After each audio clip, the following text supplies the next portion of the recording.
This show, Heavenly Delusion, in 3 short episodes has blown my mind more than a lot of 2-core anime have done over its entire run. And we're just scratching the surface of this wild, wild ride. Now, in the previous review, I brought up the fact that I was like, hey, this feels like a little more than just simply, this without a doubt felt like brother's brain, most likely, or brother's soul put into sister's body. And this episode seemingly confirms that. Now, at face value, they're saying, oh, she must just be in shock because she lost so much. But no, like, everything we're seeing more or less confirms that fact, and now it's kind of understandable why we're after this doctor, and more or less how all this lines up. But to me, the most shocking thing actually comes with the very end of the episode, after the credits. So if we rewind, the first episode shows a guy just drawing, and it's a fish with arms, and I'm thinking, and I literally said, it's kind of wild when you're in a world where you can see a drawing with fish with arms like that, and you say, I don't know if that's just a creation from a kid's imagination, or if that's something that can exist. That's how you know you have a good, effective world building. This episode, it ends with that fish seemingly existing. And given the fact that I feel like the flashbacks of what I'm going to call them, because right now there's a time discrepancy, the futuristic side of the show feels like the past, and I'm not sure if this kid's drawings become reality, but when you casually end the episode with some psycho kid talking about how babies have no faces and do you want to see,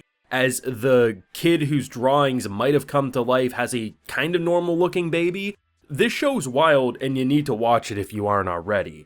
So, full live reaction is available on my Patreon if you do want to see my full uncut thoughts to this insanely good episode. This show just getting better the more episodes that release, but it's wild to really look back at the clues of before this reveal happens. And usually when I throw wild theories out, I mean, I might not ever get a confirmation within an anime because usually anime doesn't adapt everything that's out there for a source material. So I was totally expecting that we'd be 9 episodes from now and I'd have to bring up this theory again, but seemingly they confirm it. Now, at face value, they're trying to say like it's pretty much shell shock, that she just doesn't know what's going on.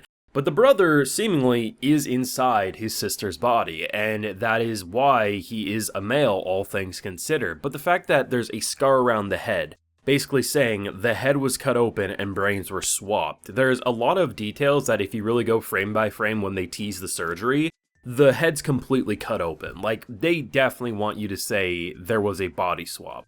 The question is, why was there? Because when you look at what happened to the brother, more or less consumed by this creature, the arms and legs were ripped off. The only thing that was left was the torso and the neck and the head. So the brain was definitely saved, all things considered. Now, prior to the whole hospital situation, we hear a gunshot and then it just transitions. So I don't know what happened, who pulled the trigger, why was the sister determined to be killed here, because really, she was the one who looked like the most healthy. I really like the visual details they go about gore in this show. So initially when she kind of gets like thrown off her cart, they very quickly they have so many wounds all over her legs and arms, and her coat, her uniform's all ripped up. Those little details go a long way because usually you just kind of see a character a little bruised after a moment like that, but realistically, if she was thrown off in the way she did, she should looked rather beat up, and they absolutely deliver it. But it's kind of crazy, right? Because this episode's all about a flashback, and really we don't know what's future, what's present timelines because we have 2 different sets of characters that we're following,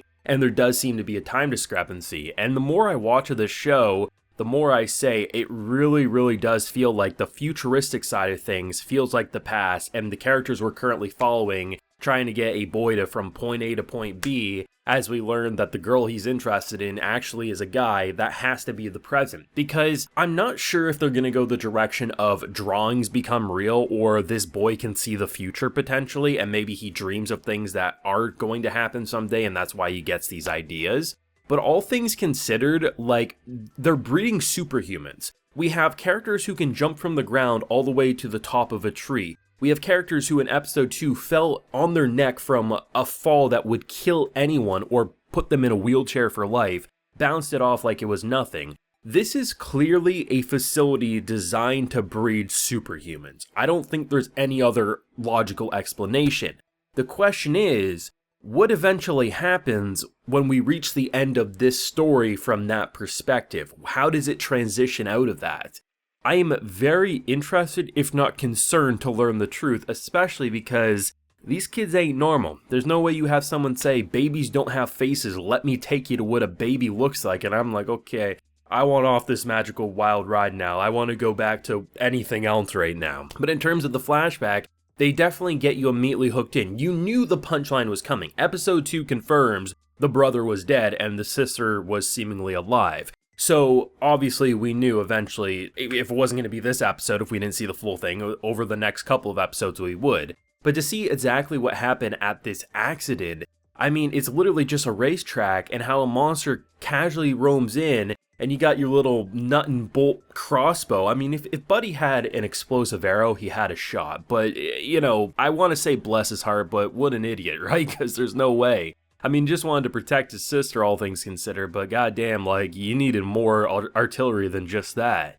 And to see how they went about it from the thing, like, consuming his arms, I was like, there's no way he's getting his arms back now, and I was still shocked when it showed him without said arms and everything else. But it's interesting. It definitely paints a picture on why they're so invested at finding these two characters, one of which is a doctor, and one of which was kind of like a mentor idol for the brother his entire life, sort of a thing.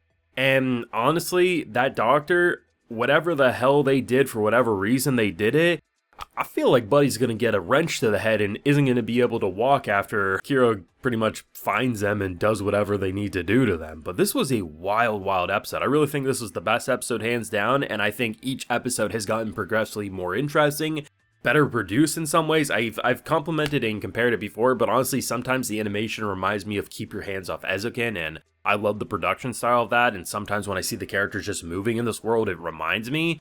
The wide shots, the landscape, like Destroyed Earth has never looked more visually appealing to me. It's just such a fascinating world, and it is mind-blowing to put it lightly. Honestly, I feel like our boy Maru, even though he was under the assumption he was attracted to a girl, now realizes, okay, we're in a situation where we got a man, all things considered, but you know what? I think he's going to keep on hustling. I think he's going to be like, you know what? I love what I love. Deal with it, boy. And honestly, I'm here for this relationship, whatever they decide to pull, if they can survive the killer fish with human hands. Like, is that because it consumed humans?